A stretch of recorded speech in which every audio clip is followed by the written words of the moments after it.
ndị ọma njem ọnụ Igbo bi Igbo mụrụ nze wee mụọ ọzọ.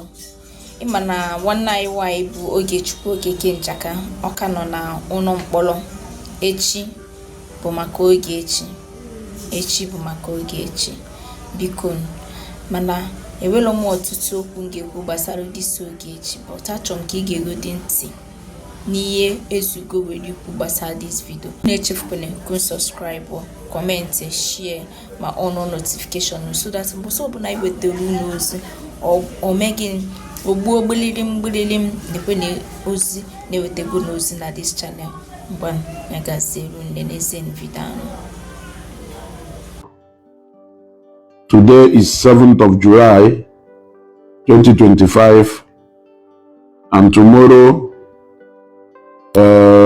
will be 8th of July 2025. Tomorrow ka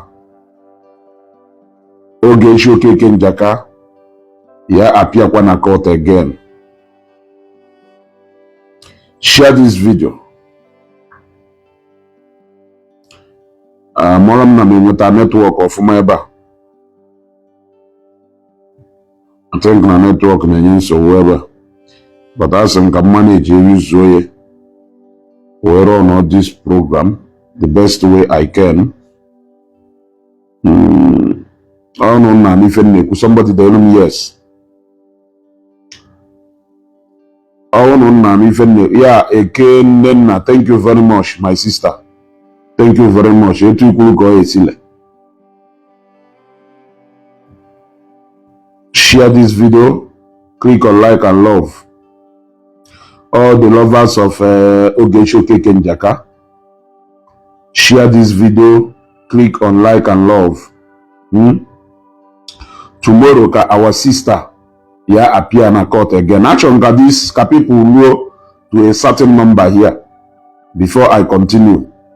Chukwu Emeka Chiagozie, Dalo Superstar Wendy, Ekenmenna, Darlington Ndoka Chidebere, Nneka Ndo, Lilian Tobe Chukwu, Superstar Weya, Nneka Ndo, Dalonu,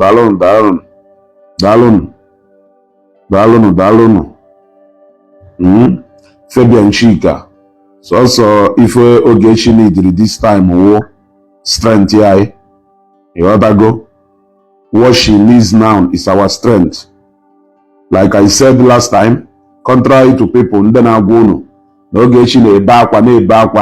Ogechi is more stronger than even before.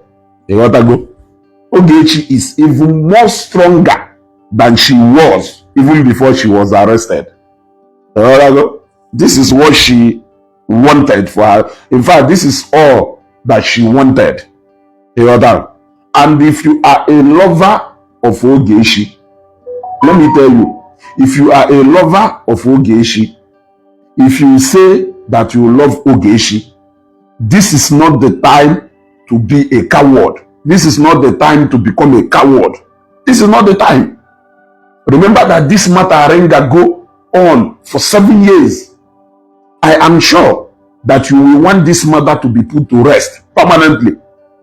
I am sure you will want Ogechi Nogida America, Ogechi Shore Bata Nigeria. She will just pick up her bag, get on a plane, come to Nigeria, Omechi phone, she will go back to America. This is the time for that battle to be fought once and for all. This is the time to get it right once and for all. So only Sonande, this guy say push Golo into saying, let us go for peace, let us go for peace. Okay, let us go for peace. How? Let us go for peace. How? You will first of all, Abraham Sono, Nambano shall go Biafra. Of course, a peace accord was set up and an agreement was reached. That agreement will able favor that, but in all, and we find out equity,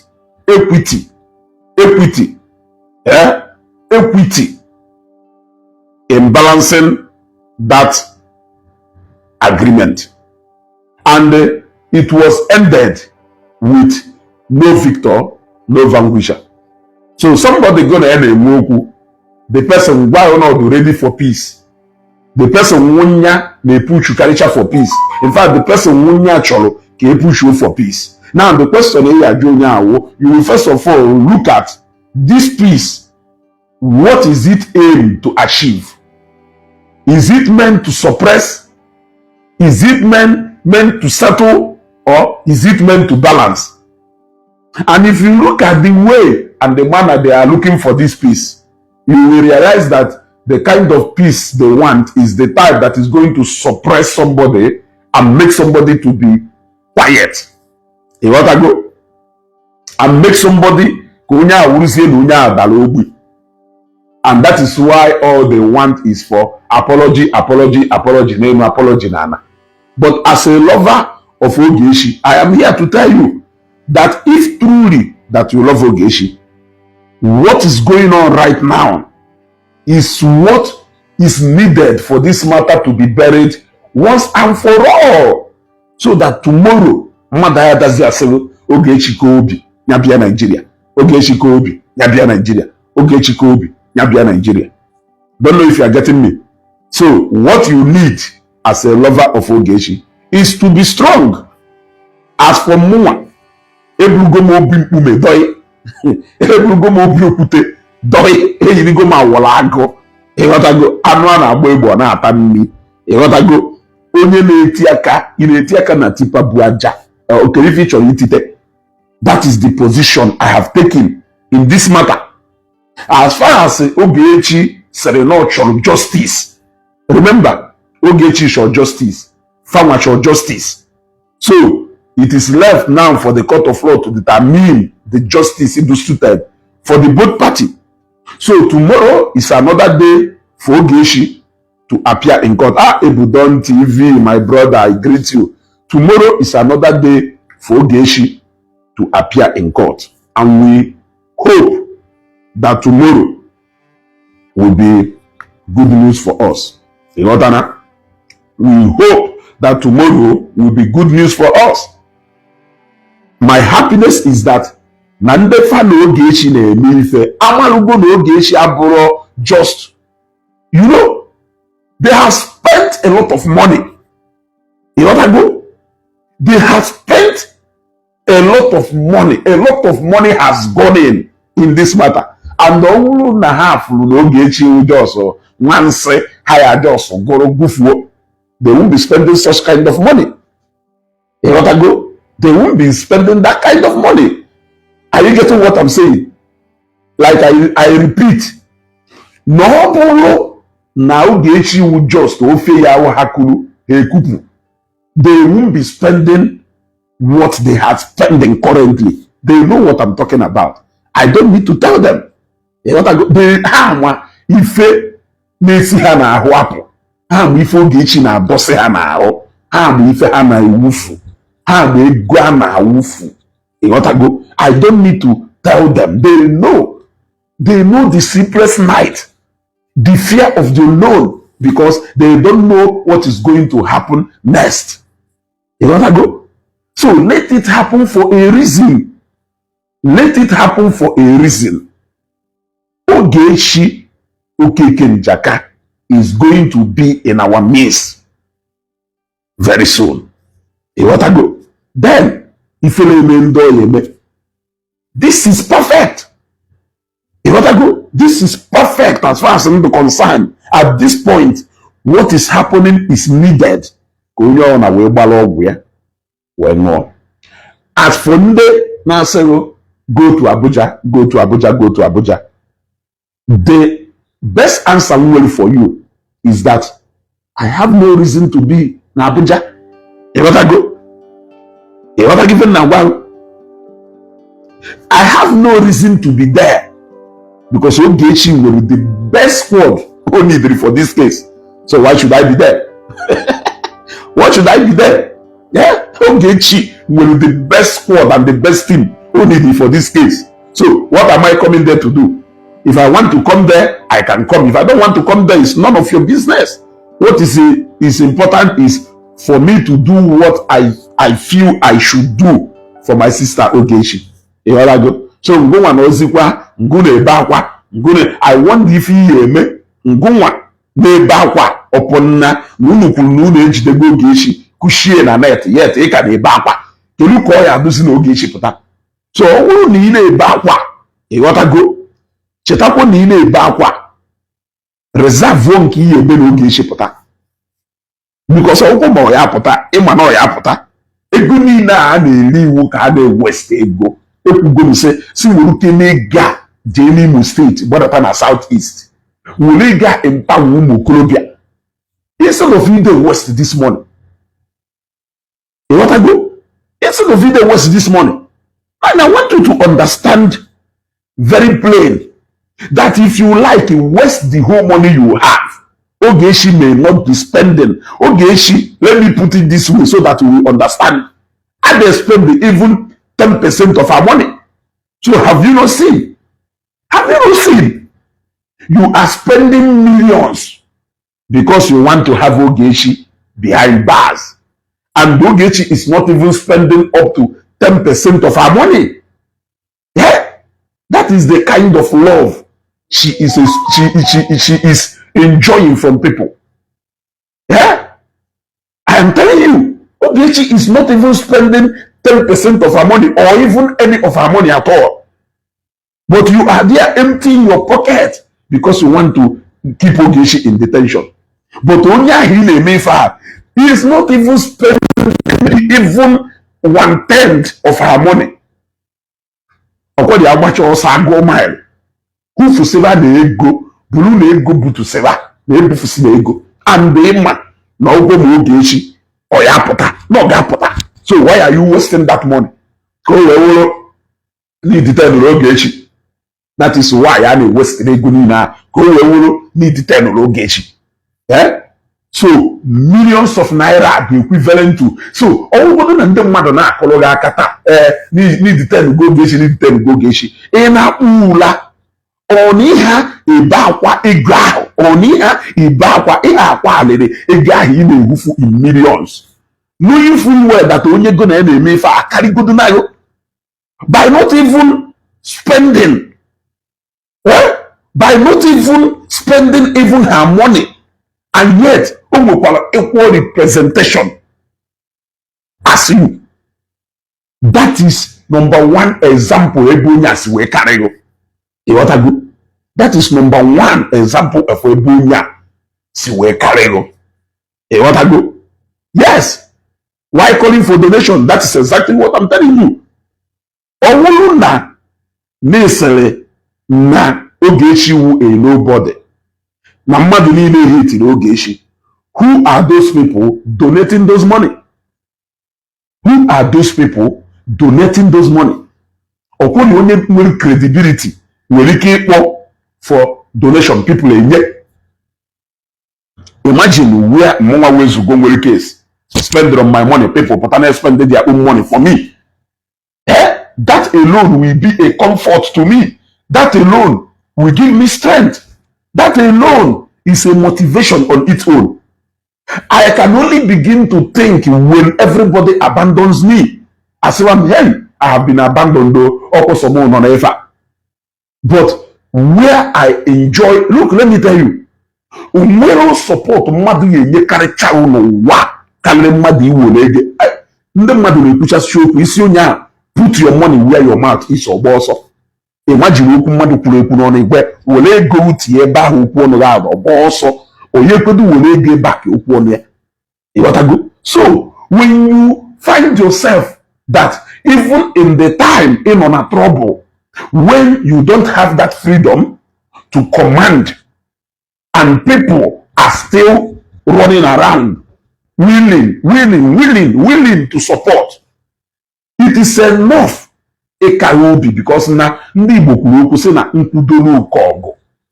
There are so many reasons why we must not even be talking about Ogechi every day, because the real battle has just begun. The real battle has just begun. Some of you, I'm going to behind bars. We'll do again. Nobody will even hear from you again. You are still talking about Ogechi today because you know it is not over. Because you know she is capable. Because you know na nwanyi nwere ngabasị. Because you know that indeed na nwanyi bụ amụ. That is why you are still talking about her today. Yes. We forgot about Ijele. You forgot about Ijele. Do you remember? Almost all of you who are supporters of Ijele forget about him. None of you na-ekwu maka mgbe ahụ nọ na detention. And that is the highest betrayal of all time. Ịghọtago? Nkwuchakwa asị m wota na ọwụrụ na ọhụụ maka Showore and Deji. Ndị Yoruba, they are the people who kept on fighting, who kept on putting up fight to get him released. Mana the rest of ndị Igbo dụka ụnụ sịrị na Ijele ezugo. The reason why Ijele is still in detention is because Ijele is an enemy of ndị Igbo. Ndị Igbo don't like Ijele. Ijele is fighting ndị Igbo. You know. Yeah? You want to go? You know that he is an enemy of ndị Igbo. Yet, unu decided ka unu use Oye as a bait. I knew when Ijele missed that track. I knew when he did. And he did that because you people continue sharing him. And now, keta.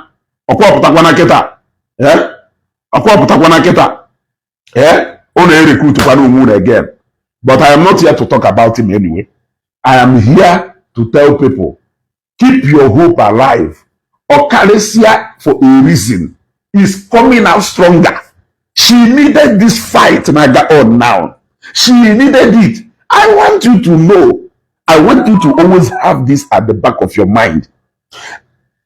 Amidst all the controversies that was heaped upon the return of Ogechi, for Ogechi to buy her ticket, get on a plane, entered Nigeria without even trying to hide. I want you to know that Ogechi will chance to stay in Nigeria for as long as she wants to stay, or as long as she can stay, and travel back to America and honor the America. Because they post with pictures needed also in Nigeria. You want to go? Because they post with pictures needed also in Nigeria. So now why Nigeria? But she doesn't want to do that. She doesn't want to do that. Are you aware?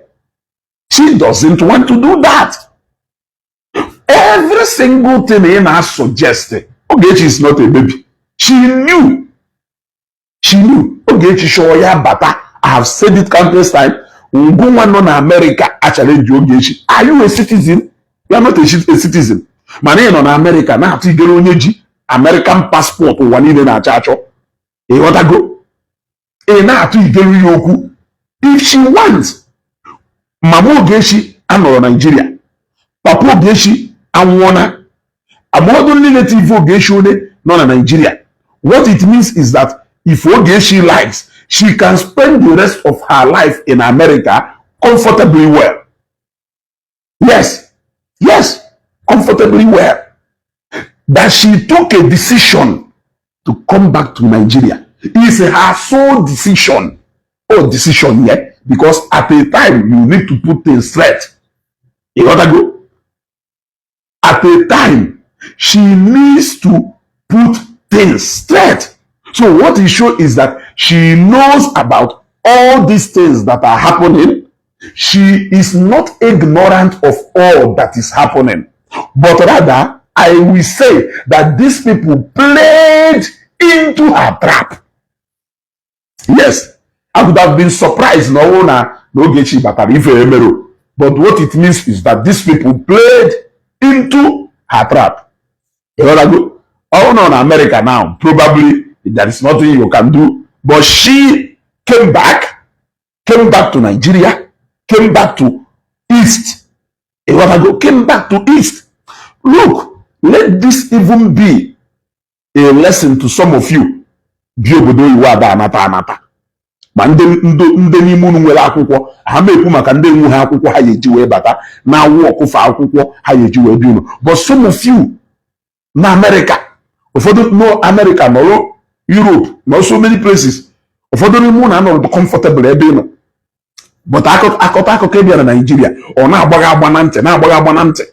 This is somebody nwere every reason to invest for everything about her life in America. But Ogechi is always thinking home. Ogechi is always thinking home. Home. Agụ nwanyị dụka nwoke. Ogechi is always thinking home. And that is why she can never forget home. Forget about it. From Goma na-abịa sị, kedu ife unu ji wee hapụ Ogechi ka ọ batara? Ogechi bought her ticket. Ogechi bought her ticket. Iwatana got into a plane by herself, landed in Nigeria, showed herself on the screen. Olugodu no nasi is a lie. You people told her to come back, and so what? Olugodu na bata, and so what? You don't want her to come back at all? Eh? You don't want her to come back at all. Do you know what it took South Africa before they could liberate themselves from the apartheid regime? What if they have all run away? What if Nelson Mandela has remained in Nigeria and said, no, I'm not going to go back to that South Africa? Was it not Nelson Mandela's decision to go back to South Africa and put up a fight that ended apartheid regime in South Africa? I'm asking you. Yeah?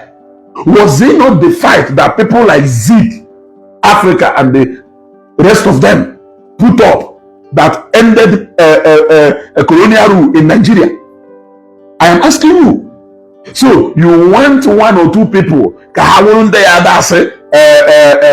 Ogechi cannot come back. Look, Nigeria is the home for all of us, and the will any single person will write is a mother bata Nigeria. So if you are a follower of Ogechi, you should love what is happening now. The only thing they will is that they are still paid for the fact that up till now there are still people who are supporting Ogechi. They are still shocked that up till now were people who are supporting Ogechi. The moment I arrest Ogechi, people abandon Ogechi. But I am still shocked at the manner in which people see Kana opono fodo na apokatazie mu. Opono fodo na apokatazie ma jom na maye piki call fa. Opono fodo kana apokatam asem na maye piki call fa. Still haka na apo. 7 months is not easy, bro. You see? Such kind of thinking. Such kind of thinking. 7 months is not easy, bro. Ebe kono. Now, Ogechi in America, we decide they are build our empire in Nigeria. We build the empire in Nigeria, build the empire in Nigeria. When is she ever going to come back to enjoy that thing on her build? I'm asking you. When is she ever going to come back to enjoy that empire on her build on Nigeria? If you think that 7 months on Nigeria is too much for her to pay a price for her to be coming back to Nigeria even in the next 30 years, you think that 3 months, 7 months, that even 1 year is enough to pay that price? Ogechi has been away in Nigeria for 7 good years or 8 good years, if not more than Ogechi Abatabo Nigeria. Partly because of this rubbish Hanako. And you think you can balance, you think you can balance 7 months with 7, 8 or 9 years, and you think Nobu no Geshi Abatahona Nigeria. You think Nobu no Geshi Abatahona Nigeria. That no Geshi no lay away for the next 20 years. Now 7 months no Geshi no Nigeria is enough to balance up for 20 years, or 30 years. You people should think for God's sake. Think for God's sake.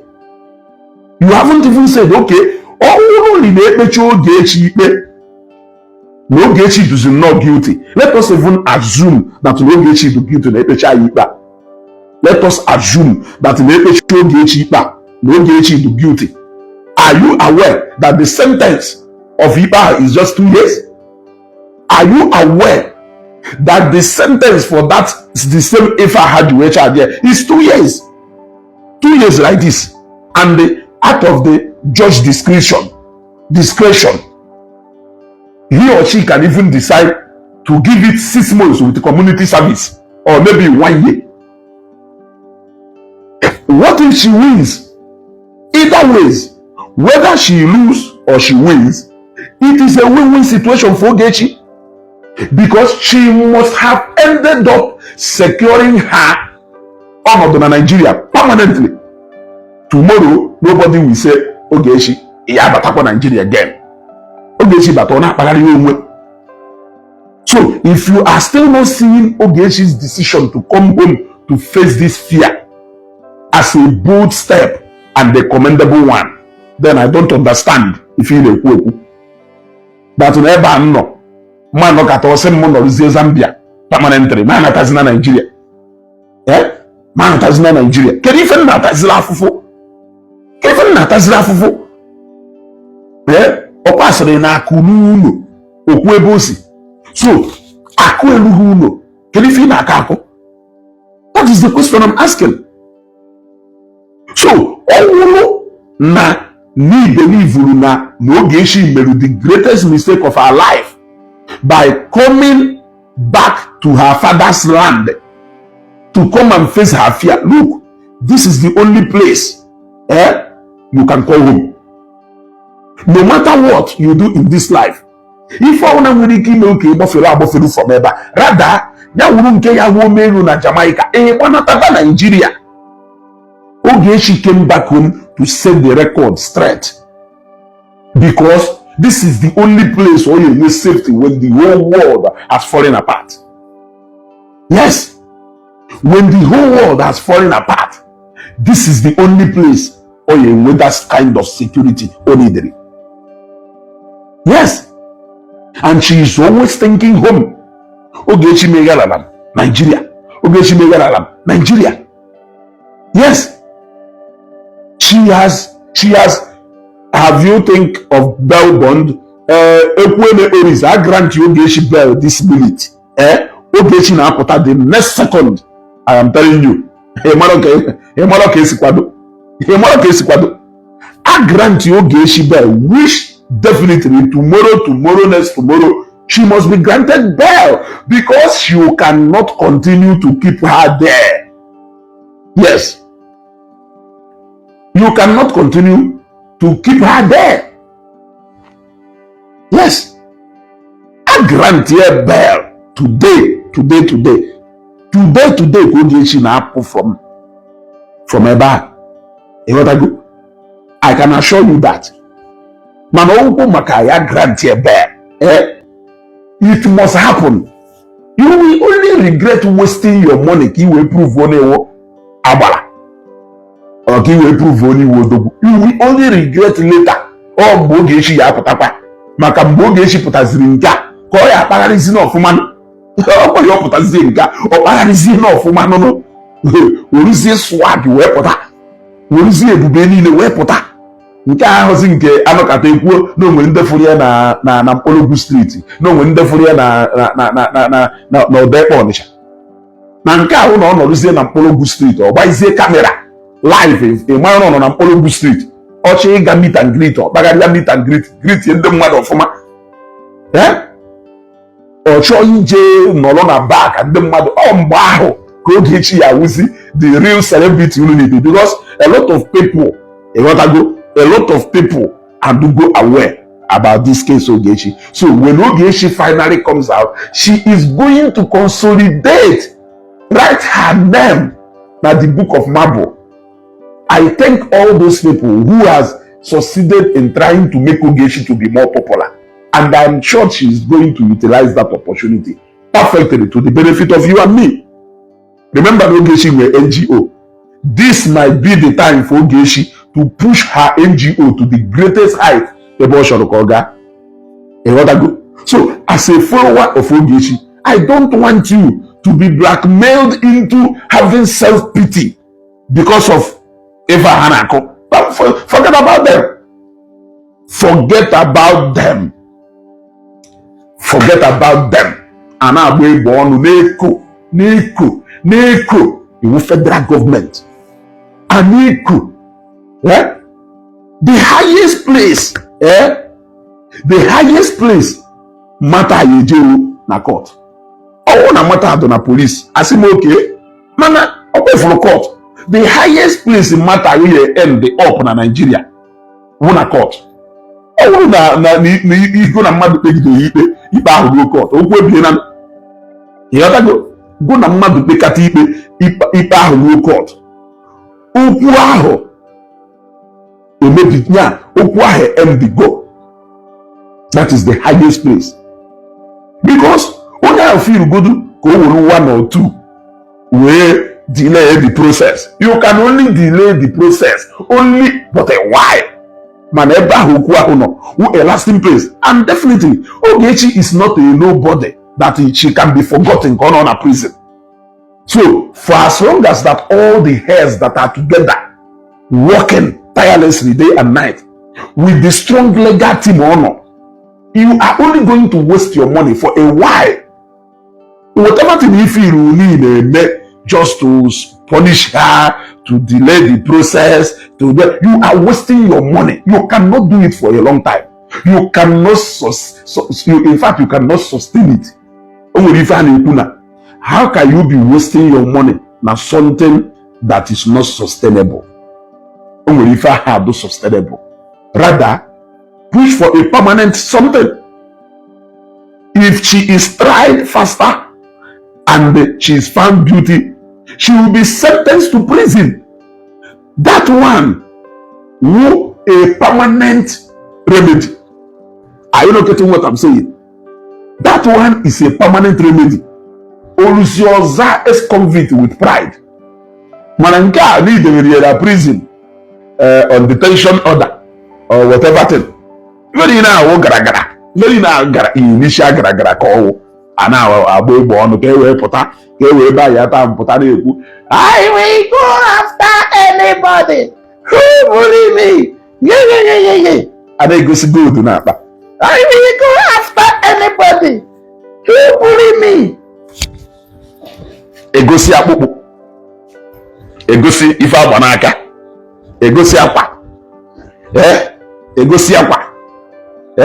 Egosi moto, egosi oche, egosi bed, egosi rock, egosi POP, and egosi paint, and egosi vanilla. You got to go. All those things are initial gra. You got to go.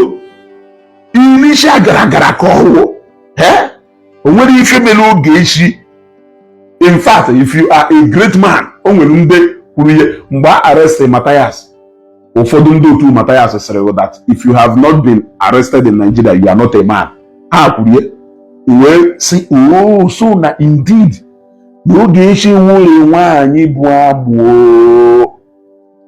Because now, if you have never been arrested in Nigeria, it means you are not a man. And Ogechi has been arrested, and the just ordinary arrest. Ogechi will arrest a Channels TV, arrested by a lot of social media. Hey, no Ogechi is powerful. If you want to arrest a ban channels or channels can rise TV, TV station. I was thinking no, ya ban Jazeera or DSTV. I am still waiting for Mbe arrest Ogechi, ya ban Jazeera or DSTV. Onujidere Osama bin Laden. More arresting hush puppy. More arresting hush puppy. Ewu de wintu nko Ogechi siwewu. More arresting hush puppy. More mgbe egburu Osama bin Laden. Ụfọdụ n'ime ụlọ amọdụ mgbe ndị Amerịka jidere ya gbuo ya. Mana arrest ha n'ala Ogechi. Ọgbawa na social media ebe niile eje na Dono Rise TV or channels or NTA deva. Ewatago ọba na news ozugbo eshia wee Ogechi ma ọ na-ejidere onye terror and risk a na-acha achọsi nsi ụwa. Ewatago ịchọ na ịza afa na-ebịa ka igosiri mata ya wee handụrụ iwe za afa ọwụ case of ekwurekwu ịghọtago. So na time Arise TV, thank you very much. Time unu na West mgbe unu riwere ego, ọ na-erigide ego, ndị na-eweta ego ekwuo na ha ya ewetasi.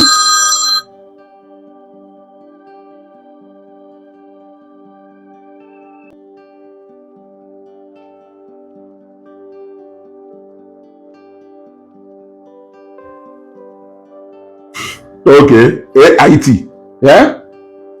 unu ya erigide ego a until ndị na-eweta ego ekwuo biko mmewetazi, ọ na-ewesizi na m ego mmewetazi ka emife mme benefit at the end of ife a na-eme. One day onye na-eweta ego a the blesser, or even ndị Zambia na-akpọ the blesser, one day the blesser ya elecha anya sị ego a na-ewepụta ụdọ kedu ife what is the end? The end ụsọ ka onye yi koi wee yiri koi kolo akpa sọrọ ịchafụ n'elu n'ite anya karụ gold na-akpagharị na-ekwu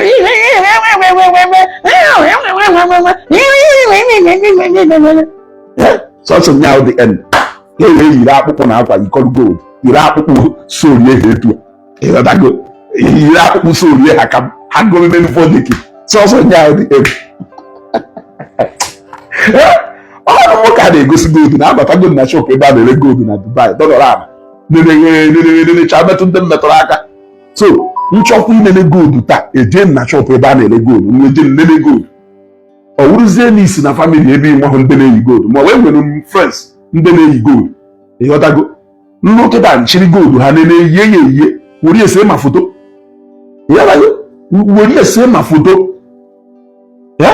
achọọ m ine n'akwa amakpụ na wodrobu ụmụnne m jee nenebe akwa ma wee jee Nsụka na nke nwunye m ụdị akwa onwe na adọnọ m na-ene n'akwa nwaanyị ịghọtago. All those things were childish. Every day I'm on isi I am going to show this, I'm going to show this, I'm going to show this. You are going to show what? Bịa n'Imo State ka ekpokọrọ you case of people who are being oppressed so that you can go and fight for them. Jee n'Imo State Bono. Look at what Emeka Ugwuonye of DPA is of due process advocate is doing. If you think you want to come out to fight injustice, why can't you go and align yourself with somebody like Emeka Ugwuonye, who is going about releasing people from prison, people who are detained unnecessarily from prison, who is going about make case for people who don't even have money to pay for their legal ijeke kaguna onye mana ikuosan ha yesu na ekpere ikpe ọwụkwọ ma ọ ya apụta bụ na ya ekpegide ikpe ọntịrị mgbe ike gwụrụ na ikpe a nọkọta na ijekwa onye mana ikuosan ikuo arọbunagụ okuo arọ ndị agbata ete ka ọgụnụ ikuo edo Nnewi nyanwe kuo ọkpọntu na nga ọkpala ikuo edo Nnewi nyanwe kuo ego arụsị ọkpọntu na nga ọkpala unu a na-ekpe iwulu that amount of money inject into one law chamber or so gwa bagharịwanụ enwere similar cases of people who have been bullied hanocha na prison ije na different prison jee na prison Ọka jee na prisons niile scattered in Nigeria iru ebe a ife ụmụnne anyị ndị nwere ọnụ na-ekwuru ha ọ maka Ogechi nwere ọnụ na-ekwurie ọ maka Ogechi ọ maka those people in a fight for those people in a fight for nwere ego ha eji ku lawyers wee ikpe doro ha. Who are those people you are fighting for? And then are fighting for? Those people will ego all mmadụ one ni you do cover their stories. So onye nwere ike gagido ruo na nke lock you do gosi anyị picture video ebe ọrụ n'ụlọ elu gosi anyị video ebe ogoro moto. Sorry, you know network. You want to go? So as I was saying, I'm on I always go voice. Ema na ada agwa ha. Ama aka ọlụ mana gee ntị n'ife mmekwu emori ife. Gee ntị n'ife mmekwu ka emori ife. Ama aka ọlụ one time ebe na aka ọlụ. abịa ha agbasaga ịghọtago ama agbasaga mana ike dụkwanụ gị ịgbasaga o nwere onye sịrị na nwaanyị a na-ekwu ife akwuru na ọ dụghọkwa against ndị na-agbasaga ịghọtago kama na ofu onye wee jụọ ya kedu ife wuzi ịgbasaga ọ na-ese na ịchọrọ ịgbasaga saga wụnụ iwere ife iji against me iwee yie m egwu mewuru nke nji wee yie gị egwu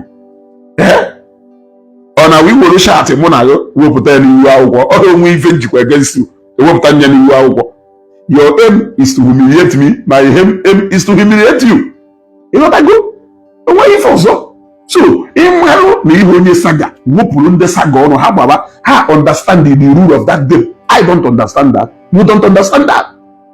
The rule of that game saga ha na-agba ọsọkwa enyawolo n'iji ebe edebela akpati nne m ọsọkwa enyawolo n'iji vidio ebe wepụta egosi na iwepụta ha ezugo na kpuola ndị eme malụ. That is the idea of saga. From ndị ma the game ọfụma ịma ma na iwu onye saga even magara justice yi na-eme is still saga.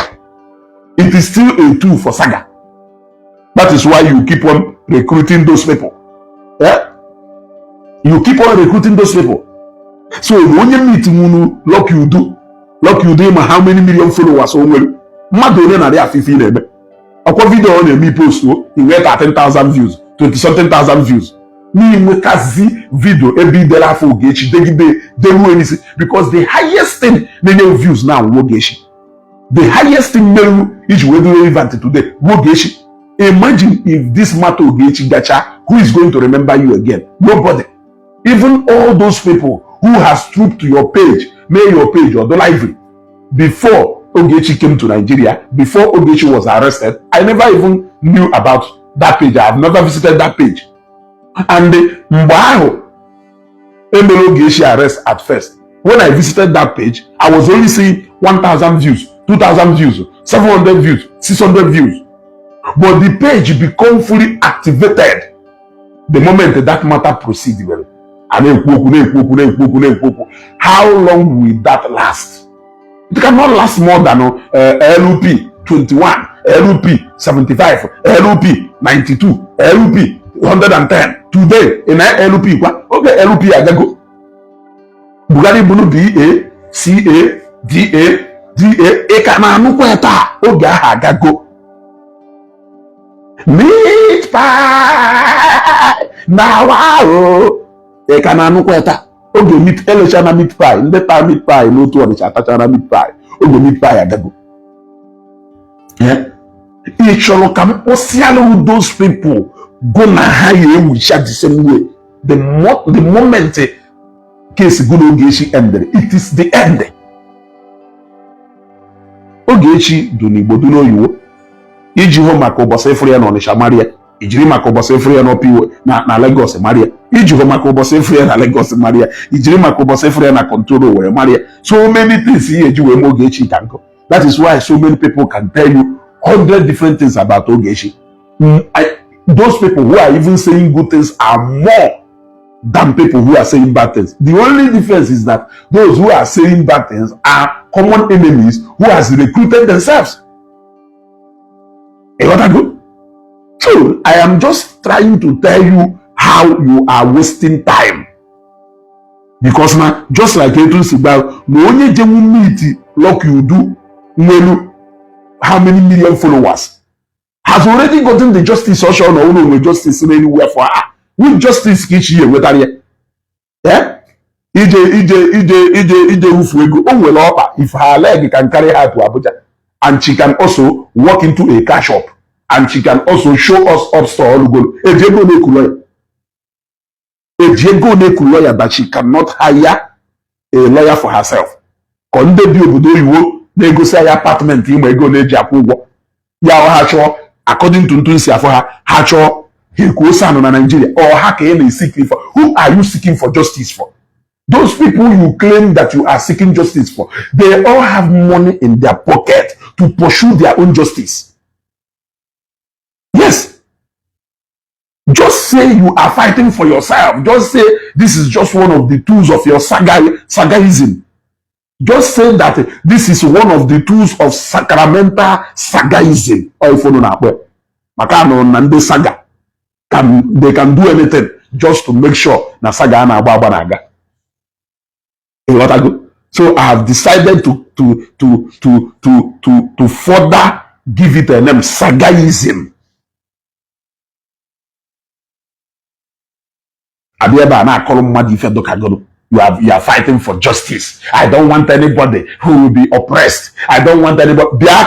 Una prison yard oka. Una different prison yard they do na Nigeria. You know about kefu mazi igbe mu honu ekuru ha. Umuru mazi igbe mu honu ekuru ha.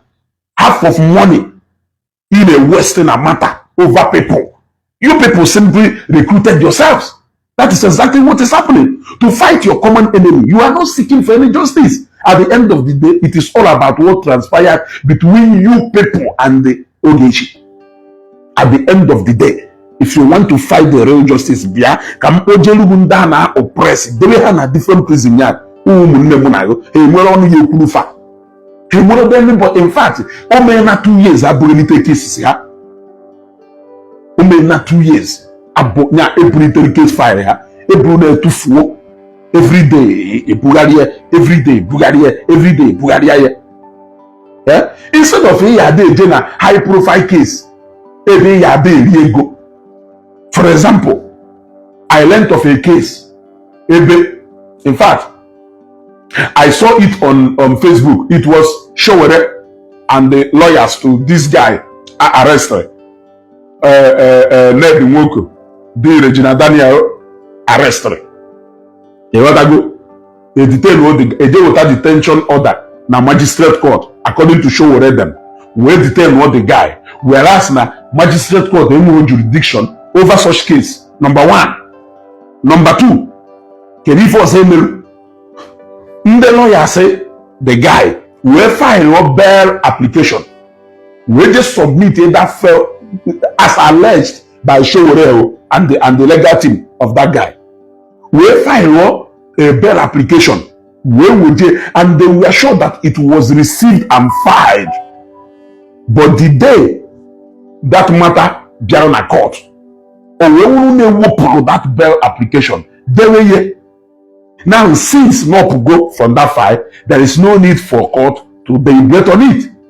So, why are you wasting time spending such amount of money over such case? That is what I'm asking you. These are things people do. These are things people do. You gotta go. And when you still ask me about Nkijere, I will still tell you, now granting Ijere bail within the first 2 weeks and the Ojuwe appear in a court. As far as I am concerned, he did not meet his bail application. Aside that, any other thing I'm gonna lie. The next thing I follow, can they legal team evangelist go be potato? Now hands go off from that case, and nobody came out to refute what they said. So what it means is that no matter evangelist go be pro, now that a long time ago. Now the new person nobody wants to talk about him.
Okay, let us continue. Yeah. So the question is, kedu ife mmadụ ya eji. I don't know if I can with voice ever. Yeah. So the question okay, is, yeah, I can. Yeah. Why are you spending such amount of money? Yeah, such amount of money in a spending for what?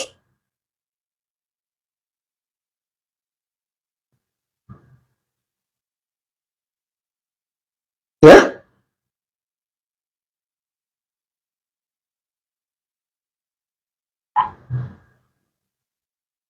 Yeah, that amount of money in a spending. Why are you wasting such amount of money? Have you seen now? I have given you a slightest idea of how that money is being wasted. I need waste ego. I need ego. So now I go see Ogechi na work karịsịa. Ị na-eri ego Ogechi ahụ eri ego nke ego na bank. Onye sịrị na di ya expect go 15 million already. Agwara ya makwa ego na-eji ahaya the services of a son. O wee rụzie ebe ha karịrị ofu. O wee rụzie ebe ha karịrị ofu.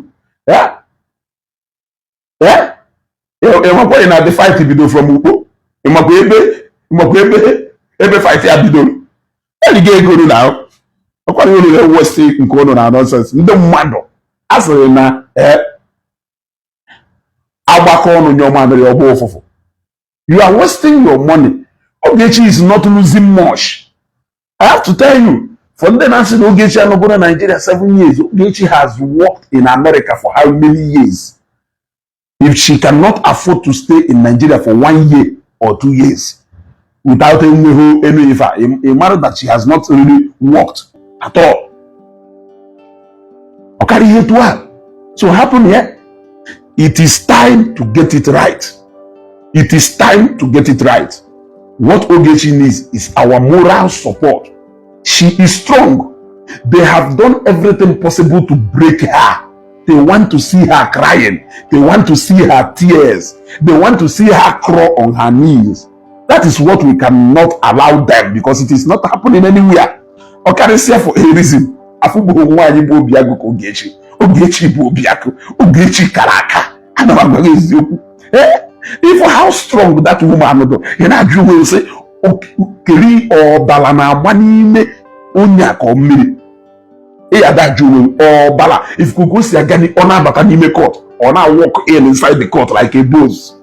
If you le kokonu ha, ejene seta. If you le kwe ha, ejene seta, ebo Ogechi bottle water. Now walk into the courtroom like a boss. Walking like a boss. So that person, if you there, will look like somebody who is crying. Even the said video, how we put out. Maybe somebody in a supermarket, a good ife. What is that one for? What is that one for? Who says she cannot go to the supermarket to go and buy something? What is that one? Yeah? I was looking to see somebody and I was hearing voices. With if AI in a with if AI look at that. That is the version of Ogechi they want to see. That is the version. All those pictures they are painting, all those things they are saying, all those news they are spreading, who the picture of Ogechi they want to see. And the more they are not seeing it, the more painful it is becoming for them. You know what I mean? If I actually break you with that Okarisia one, you know, Ogechi. If I actually break you, that courage and God, Ogechi will. When they are not succeeding in doing that, they will keep spreading lies and rumors. When you see her walking through the court, she will walk into the court like a boss lady that she is. Has set up a video Ogechi go sepa. Has set up a video Ogechi go sepa. Ogechi ona na ebo ya nto hasi we bata na court we kwuo not guilty. Onye kwuru not guilty mean we're gonna let the trial commence. Don't allow them to deceive you that they are fighting for justice. There is no justice anywhere. If I was saga, you if I was saga, but Ogechi kwadoro akwado, Ogechi kwadoro akwado. Ogechi Omanoyeme. Ogechi Omanoyeme. I had an opportunity of having a lengthy discussion with Ogechi. That is why all these things had a major determining because I had a conversation with her and she told me a piece of her mind. Yes. Previous conversation with Ogechi, I will be thinking, hey, but she told me exactly what she wants. And all they keep the wish of a bad man. How much more the wish of a man? Yeah? Who is of a man or a woman who is still alive? Somebody who is still alive can speak. Ogechi with the services of one of the best lawyers in this country. In case if you don't know. And the people in favor. So they can only be celebrating and jubilating for nothing. Eh? We are working to secure the bail of Ogechi. Let's secure the bail of Ogechi. The trial will begin. The trial will commence. Because when something but I will come on live because I want us to talk about this Ogechi issue in solidarity and support to give her a moral support for tomorrow. So I want us to really talk about Ogechi today. Let us talk about Ogechi today before the court is sitting tomorrow. You want to go? I will only hate Ogechi, but Ogechi will for me. After sorry, I'm going off to come back after a short while. Mother.